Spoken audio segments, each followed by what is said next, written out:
నా లక్ష్యం పోలవరం పూర్తి కావాలి, రాయలసీమకి ప్రతి ఎకరాకు నీళ్ళు ఇవ్వాలి.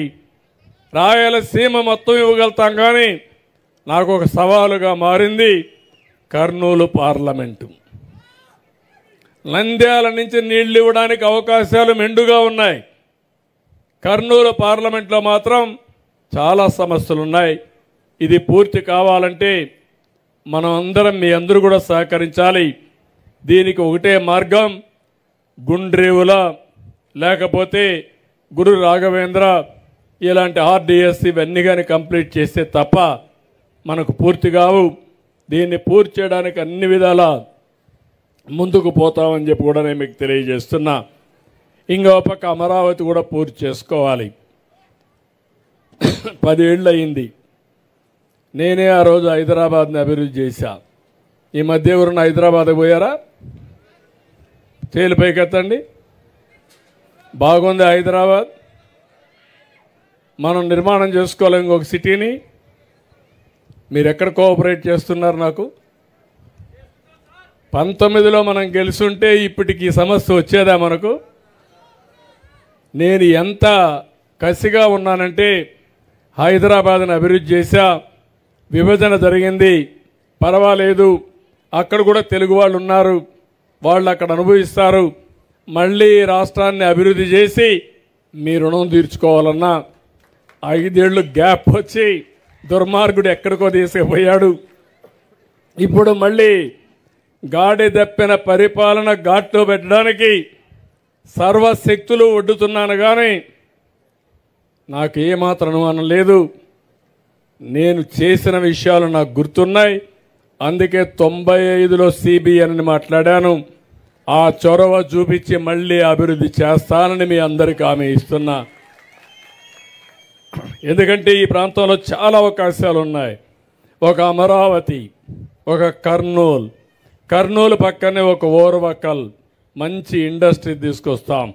ఇప్పుడే మన నాగరాజ్ చెప్పాడు, కర్నూలు నుంచి బళ్ళారి ఈ నియోజకవర్గాలన్నీ కలిపి నేషనల్ హైవే చేస్తే బ్రహ్మాండంగా అభివృద్ధి అవుతుందని. తప్పకుండా చేస్తామని మీ అందరికీ హామీ ఇస్తున్నా.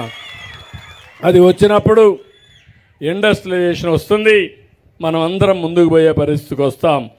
ఇది కాకుండా ఇంకొక పక్క మీరు చూస్తే మొన్నటి వరకు మద్యం పాలసీ. ఏమమ్మా ఎండేవాళ్ళు ఒకరిద్దరు దాగుంటారు. ఏం తమ్ముళ్ళు జ్ఞాపకం ఉందా మీకు? నేనైతే నా జీవితంలో ఎప్పుడూ చూడలేదు ఎవరిని.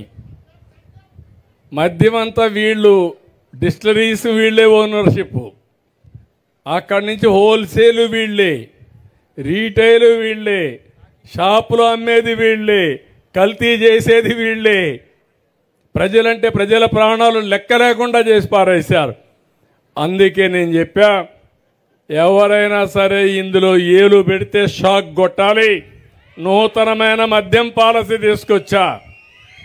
అదే సమయంలో ఆ మద్యం పాలసీలో బీసీలకు రిజర్వేషన్లు పెట్టాలని, ఎవరైతే శెట్టి బలిజ, ఈడిగా, అదే మరిగా మిగిలిన గౌడ వీళ్ళందరి కోసం 10% షాపుల్లో రిజర్వేషన్లు పెట్టిన పార్టీ తెలుగుదేశం కూటమి ప్రభుత్వం అని చెప్పి కూడా నేను మీకు తెలియజేస్తున్నా. ఇంకొక 10 రోజుల్లో కొత్త పాలసీ వస్తుంది. మీరు ముందు మారిగా తెలంగాణకు పోయే పని లేదు, కర్ణాటకకు పోయే పని లేదు. నేను ఎప్పుడూ చెప్పేవాడిని, మీరు మోటార్ బైక్ వేసుకొని మొత్తం అక్కడికి వెళ్ళి మోటార్ బైక్ పెట్రోల్ కొట్టుకొని మీరు కూడా ఫుల్గా లోడ్ చేసుకొని వచ్చేవాళ్ళు. ఇప్పుడు ఆ కష్టాలు లేవు, అవి కూడా తొలగిపోయినాయి. అన్ని రాష్ట్రాల్లో ఎలాంటి లిక్కర్ ఉంటుందో దానికంటే బెటర్గా ఉంటుంది తప్ప ఎక్కడా లాలూచి లేదని చెప్పి కూడా నేను మీకు తెలియజేస్తున్నా. పేదవాళ్ళందరినీ గెజెట్ ఈరోజు ఇచ్చారు. పేదవాళ్ళని నేను చూశాను. పేదవాళ్ళని ఆర్థికంగా దెబ్బతీసే విధంగా రేట్లు కూడా విపరీతంగా పెంచేశాడు.